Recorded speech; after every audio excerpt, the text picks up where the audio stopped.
She heard his name before she ever saw his face, and every single person who spoke it dropped their voice. They didn't warn her the way people warn you about a hot stove or a sharp knife. No, they warned her the way people warn you about a storm that's already on its way. Like there was nothing left to do but brace. His name was Damiano Reyes, and everyone in her world had one thing to say about him. Stay away! It started with her best friend, Camila. They were sharing a bottle of wine in Camila's apartment when Sophia, our stubborn, brilliant, broken girl, made the mistake of mentioning the name. She hadn't meant anything by it. He'd simply shown up in a meeting at work. Her new firm had taken on a silent investor, and when the senior partners whispered his name like a prayer they were afraid to finish, Sophia had written it down. Damiano Reyes. She'd looked him up that night. Found almost nothing. A few grainy photographs from charity galas. A ghost of a digital footprint for a man who clearly owned half the city. So she mentioned him to Camila casually, the way you'd mention someone interesting you'd read about. Camila put down her glass. Sophia. Her voice was flat. Careful. The voice you use when you're trying not to scare someone. You don't want to know anything about that man. Sophia laughed. I'm not trying to date him. I just thought. I don't care what you thought. Camila leaned forward. My cousin worked for one of his subsidiaries. She lasted 3 months. She doesn't talk about why she left. She doesn't talk about it at all. That's the kind of man he is, Sophia. The kind people stop talking about. She filed it away. Labeled it. Camila being dramatic. But then came her colleague Marco.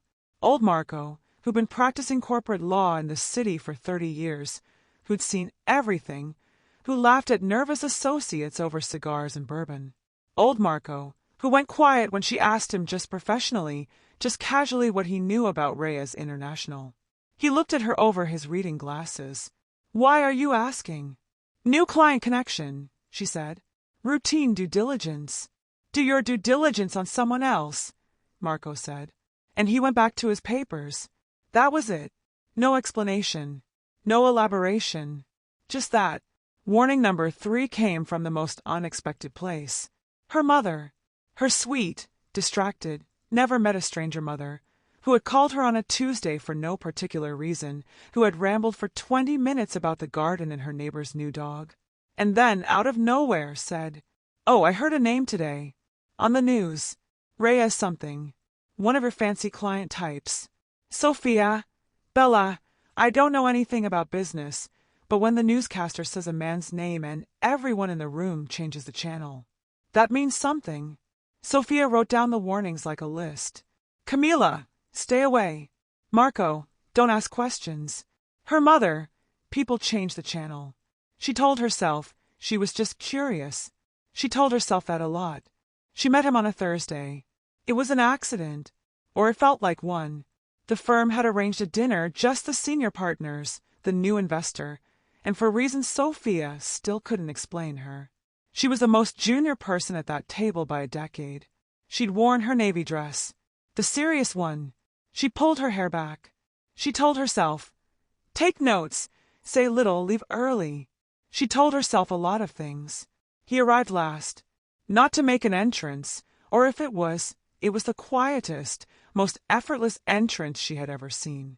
He simply walked in, and the room reorganized itself around him. The partners straightened. The sommelier appeared from nowhere. The noise level dropped by half. Damiano Reyes was not what she expected. She had expected someone cold, someone with ice in his eyes and danger in his posture. What she found instead was a man who was still, extraordinarily, unnervingly still. He moved without urgency. He spoke without performance. He sat at the head of the table and looked at the room the way a man looks at something he built, not with pride, exactly, but with a kind of quiet patience. His eyes were dark. His jaw was sharp. He looked like someone had sculpted him out of a material that didn't quite exist in nature. But none of that was what caught her. What caught her was the moment he noticed she didn't recognize him. Every other person at that table had performed for him, laughed a half-second too quickly, agreed with things before he finished saying them. Sophia had asked him to pass the bread, like a person, like a regular, unremarkable person at a dinner table. He had looked at her for a long moment. Music, a single warm note held. And then, for the first time all evening, he smiled. They didn't speak much that night. A few sentences. He had asked what she did. She told him, plainly no performance, no networking pitch. He had asked if she liked it. She said sometimes, which is probably the honest answer for everything in life. He'd looked at her again with that particular stillness. "That's the most honest thing anyone said to me in 6 months," he'd said. She didn't know what to do with that. She'd thought about it on the drive home. She'd thought about it the next morning. And the warning list in her head. Camila, stay away. Marco, don't ask questions. Her mother, people changed the channel, had gotten a little quieter. He called the firm a week later. He had to request something about a property acquisition, the kind of clean paperwork that didn't require Sophia at all. But he asked for her specifically. Her supervisor mentioned it with barely concealed curiosity. Sophia said nothing. She took the file. Their first working meeting was in his office on the 14th floor of a building with no logo on the front. Just a number. She'd asked him about that later. He'd said, "I don't need anyone to know I'm here. The people who need to know already do." The warnings had called him dangerous. What she found was a man who was dangerous the way a current is dangerous. Not because it wants to harm you, but because it is simply that powerful, and the world hasn't agreed on a word for that yet. He was disciplined, precise. He did not waste words or minutes or attention. But with her he was different. Not soft, never soft, but present. Fully, uncomplicatedly present in a way that most people never were. He listened when she spoke. He pushed back when she was wrong. He didn't flatter her. He didn't perform.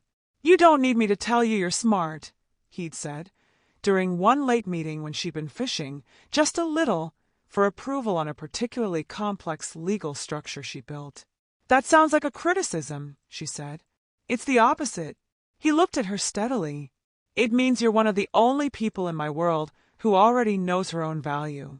I'm not going to insult you by narrating it back to you." And so the warnings peeled away, one by one. Not because she stopped hearing them, but because every day she understood them better and differently. They had feared him because he was powerful. She had seen that power. She did not find it frightening. She found it honest. He had it, he knew he had it, and he did not pretend otherwise. There was something almost refreshing about that, living in a world full of men who pretended they weren't reaching for control while he was the only one who simply had it and sat quietly in it. They had feared him because he operated in shadows. She had seen those shadows, the names she'd found in the paperwork, the connections that went sideways and then sideways again. She was not naive. She knew what kind of empire this was and what it cost, and she did not look away from that. She looked at it, squarely, and she asked him, one evening when they were the last ones in the building, the city glittering below them like scattered salt, "Do you regret any of it?" He was quiet for a long time. Then, every day. But regret doesn't unmake things. It just teaches you how to build the next thing better. She sat with that. Sophia had a flaw. Her great, stubborn, driving flaw. She believed in people. Not blindly. Not naively. She had been hurt enough to know better than that. But she believed that inside every complicated person was a center, a place where they were simply themselves, unperformed, unarmored. She had been looking for the center of Damiano Reyes. She was beginning to think she'd found it. And the most terrifying part, more terrifying than any warning she had been given, was this. She liked what she found. It happened on a night it shouldn't have. It was raining. One of those gray, relentless city rains that make the world feel smaller and closer and quieter. She had been working late, alone in the conference room with his files, when she heard the door open. She expected Marco, or the night security guard. She did not expect Damiano. He stood in the doorway in a dark coat, rain still on his shoulders, and looked at her the way he sometimes looked at her, like she was a problem he had decided to stop trying to solve. "You're still here," he said. It wasn't a question. "You're here too," she said. He came to sit across from her. No files, no agenda. He just sat and looked at the rain on the window. She didn't ask why. She'd learned not to ask him why. He always told her, eventually. After a while, he said, "My father built this company out of nothing, out of a city that didn't want him in it, out of doors that stayed closed. She waited, and when he died, everyone expected me to burn it down. They thought grief would make me reckless. They were watching for it. I didn't give them that. You gave them something else," she said quietly. "I gave them exactly what they feared." He looked at her. "Control." She held his gaze. "Is that what I should fear from you?" she asked. "Control." Something moved across his face, something almost unguarded. "No," he said. "What you should fear from me," he stopped, "is that I'm not going to pretend I don't want you in my life. I've been pretending for 2 months. I'm not going to do it anymore." She thought about Camila, about Marco, about her mother changing the channel. She thought about every warning she had been given, and how she had heard them, all of them, and had still ended up here in this room in this rain, looking at this man who had never once lied to her, not even when the truth was hard. She thought about her flaw, her great, stubborn, believing heart, and she decided, quietly and without drama, that some things were worth the risk. She reached across the table, and she took his hand. Everyone had told her to fear him. Nobody had warned her what it would feel like to be seen by him. Nobody had warned her that dangerous and devoted could live in the same man. Nobody had warned her that the most terrifying thing he would ever do to her. Sophia never deleted the warnings. She still has that little mental list, Camila, Marco, her mother, folded up somewhere in the back of her mind. She thinks about it sometimes, not with regret, with something softer. Because here's what the warnings never said. They never said he would be the first person who didn't need her to perform. They never said he would sit across from her in the rain and choose honesty over strategy. They never said that the scariest thing about him would be how safe she felt. Sometimes the thing everyone tells you to fear is the very thing you needed. If you felt something during that story, if Sophia's voice felt like your own, even a little, I want to hear about it. Tell me in the comments. Drop your answer below. I read every single one.